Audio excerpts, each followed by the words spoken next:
अरावली श्रृंखला में 100 मीटर से नीचे की चोटियों को संरक्षण से बाहर करने के सुप्रीम कोर्ट के फैसले को लेकर यूथ कांग्रेस ने अरावली बचाओ सद्भावना संकल्प अनशन शुरू किया। साइबर सिटी गुरुग्राम में हवन यज्ञ कर भविष्य को बचाने के लिए अरावली सत्याग्रह पर बैठे यूथ कांग्रेस के प्रदेश अध्यक्ष निश्चित कटारिया ने कहा कि इस फैसले से अरावली पर संकट आ गया है। उन्होंने कहा कि हमें यह नहीं भूलना चाहिए कि अरावली दिल्ली एनसीआर के लिए प्राकृतिक सुरक्षा कवच है। अरावली की वजह से ही एयर पोल्यूशन, जल की बचत और तापमान को सही रखने में मदद मिलती है। सुप्रीम कोर्ट का यह फैसला देश हित, जनहित और इंसान हित में बदलना चाहिए। आज हरियाणा प्रदेश यूथ कांग्रेस द्वारा पिछले कई समय से, लंबे समय से पूरे हरियाणा में जो अरावली का जो आंदोलन है उसको लेकर यूथ कांग्रेस सड़कों पर है। आज उसी को लेकर गुरुग्राम में अरावली सत्याग्रह के नाम से आज यहाँ पर अनशन किया गया और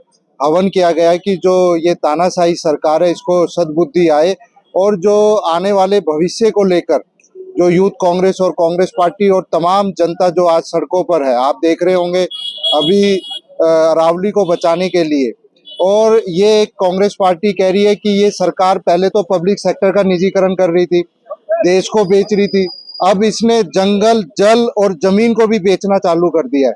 और अगर ये हमारे कल को सुरक्षित नहीं रहेंगे तो आने वाले भविष्य के लिए बहुत बड़ा ये चिंता की बात है। और आज इसको लेकर यूथ कांग्रेस जिस प्रकार से, और आज जहां अरावली के सत्याग्रह को लेकर, अरावली को बचाने की को लेकर यूथ कांग्रेस जो संघर्ष कर रही है, उसके साथ निश्चित कटारिया जी के नेतृत्व में पिछले 1 वर्ष से चाहे वोट चोरी का मुद्दा हो, चाहे तमाम जो यहाँ के जनमानस के मुद्दे हों, चाहे हरियाणा प्रदेश के नौजवानों के तमाम उनके हकों के मुद्दे हों, यूथ कांग्रेस इस पिछले 1 वर्ष से बहुत सड़कों पर संघर्ष कर रही है। इसलिए हम यूथ कांग्रेस को भी इसके लिए मुबारकबाद देते हैं। देखिए, अरावली सत्याग्रह ये इसलिए करने की आवश्यकता पड़ी क्योंकि जो सरकार ने, इस भाजपा सरकार ने अरावली खत्म करने का जो ये जनता को मौत का फरमान सुनाया है, उस मौत के फरमान के विरोध में, क्योंकि अगर अरावली चली गई तो समझ लो हमारी जान, हमारी सांसें चली जाएंगी।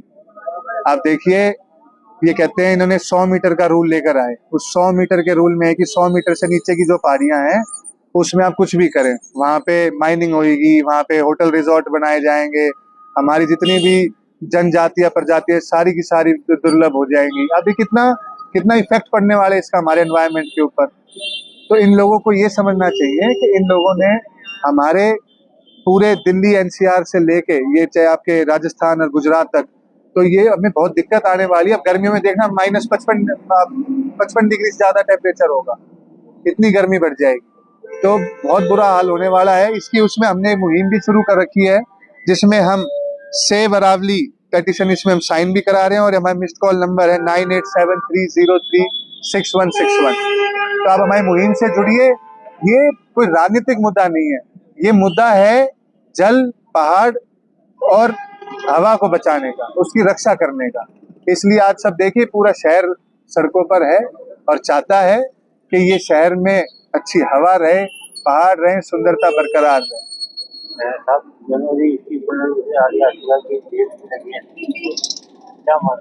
देखिए, ये तो 7 जनवरी इन्होंने लगाई, इन्होंने रिपोर्ट तो अपनी पेश करी थी, तो इनकी मंशा तो साफ है सरकार की। जब तो हमारे होम मिनिस्टर, हमारे जो यूनियन मिनिस्टर हैं अपना भूपेंद्र यादव जी, जो पर्यावरण मंत्री हैं, उन्होंने तो दी है रिपोर्ट। तो सरकार की तो मंशा साफ है, सरकार तो चाहती है कि 100 मीटर नीचे पहाड़ों में शुरू हो जाए माइनिंग। तो आगे हम तो चाहे सुप्रीम कोर्ट में लड़ाई लड़ेंगे इसकी बढ़ चढ़ के। देखो, ये तो एक आंदोलन का रूप ले चुका है, सरकार को मानना पड़ेगा, सरकार को झुकना पड़ेगा, क्योंकि ये बात सब एक भारतीय नागरिकों की लड़ाई है, ये किसी राजनीतिक पार्टी की लड़ाई नहीं है। मैंने आपको पहले बताया कि जो पेड़, पहाड़ और हवा, अगर इस पे इनका तो बस ना चले, ये तो हवा और जो समुद्र में पानी उसको भी बेच देंगे अब आगे आप देखना। कांग्रेस के पूर्व खेल मंत्री सुखबीर कटारिया ने कहा कि सुप्रीम कोर्ट के इस फैसले के विरोध में पूरे देश में आवाज उठ रही है। अरावली दुनिया की सबसे पुरानी पर्वत श्रृंखलाओं में से एक है, जो लाखों साल पहले बनी थी। गुजरात से राजस्थान, हरियाणा और दिल्ली तक करीब 800 किलोमीटर में अरावली श्रृंखला फैली हुई है। अब सुप्रीम कोर्ट के फैसले के हिसाब से पूरी अरावली को खत्म कर दिया जाएगा। फैसले में कहा गया है अरावली इलाके में 100 मीटर से कम ऊंचाई वाली पहाड़ियों को अपने आप जंगल के तौर पर क्लासिफाई नहीं किया जा सकता। नहीं सांकेतिक है, ये गूंगी बहरी सरकार को आज जो हमारे यूथ हैं इन्होंने एक अलग जगाई है, ताकि जो हमारी अरावली है, जो पहाड़ है, ये खाली पहाड़ नहीं है, ये एक जीवन है, एक आस्था है। और इस आस्था के प्रति हर बरादरी का, हर छोटे का बड़े का, आज जो हमारा सांस ले रहे हैं, आज जो हम यहाँ पूरे जो 4 स्टेट हैं, हरियाणा, राजस्थान, पंजाब हैं, दिल्ली और अपने हिमाचल तक, ये लंग्स ऑफ पीपल।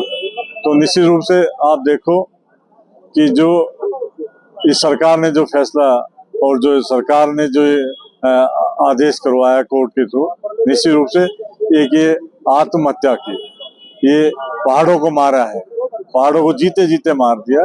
निश्चित रूप से आज जैसे यूथ ने और सब हम छत्तीस बरादरी के साथी यहाँ जो एकजुट हुए हैं और जो हवन किया है ये पर्यावरण को ठीक करने के लिए, और जिससे ये गूंगी बहरी सरकार जाग जाए और हमारी जो ये आस्था जो जीती जागती जो आस्था है अरावली के प्रति, निश्चित रूप से आज ये सरकार अरावली के माध्यम से हमारे घरों में घुस गई है। और जो हमारे घरों में घुस रही है, निश्चित रूप से हमारे बच्चे क्या, हमारी बहनें क्या, हमारी बच्चियां क्या, हमारे नौकर क्या, हमारे जो साथी क्या, हर आदमी इससे खतरा हो गया। तो मैं तो यही कहूँगा कि जल्दी ये जो आदेश इन्होंने जो है दोबारा रिव्यू पिटीशन डाली जाए और ये निश्चित रूप से अरावली के जो खिलाफ है और जो ये आदेश आया है उसको वापस लिया। एक तो जंगल सफारी बनाने की बात कर रहे थे, ये तो पहाड़, हाँ देखो नूह में चल रहा है, 1 साल से देखो पहाड़ काटे जा रहे हैं, ये कर रहे हैं। अब तो इंतहा हो गई है। अब तो देखो ना, अब पीछे हमारे मंत्री जी बोल रहे हैं हम तो जंगल सफारी कर रहे हैं। अरे भाई यहाँ रोड, सीवर, पानी और कचरा तो उठ नहीं पा रहा शहर के अंदर। आज जो विश्व के मानचित्र पे गुड़गांव जो एक हुड्डा साहब छोड़ के गए थे 2014 में, आज उसकी कचरा शहर के नाम से जाना जाए। ब्रिटिश काल में दिल्ली को राजधानी इसलिए बनाया गया कि इसके एक तरफ अरावली और दूसरी तरफ यमुना नदी थी। यह प्राकृतिक संतुलन बनाए रखती है। भारत की राजधानी को कोलकाता से दिल्ली लाने का मुख्य कारण यही था कि यहाँ पर्यावरण का फायदा था। सुप्रीम कोर्ट का जो फैसला अरावली के विरोध में आया है, वह भाजपा सरकार की ओर से सुप्रीम कोर्ट में कमजोर पैरवी के कारण हुआ है। जो अरावली अपनी हरियाली से हमें जीवन दान दे रही है, उसे मरुस्थल बनाया नहीं जा सकता।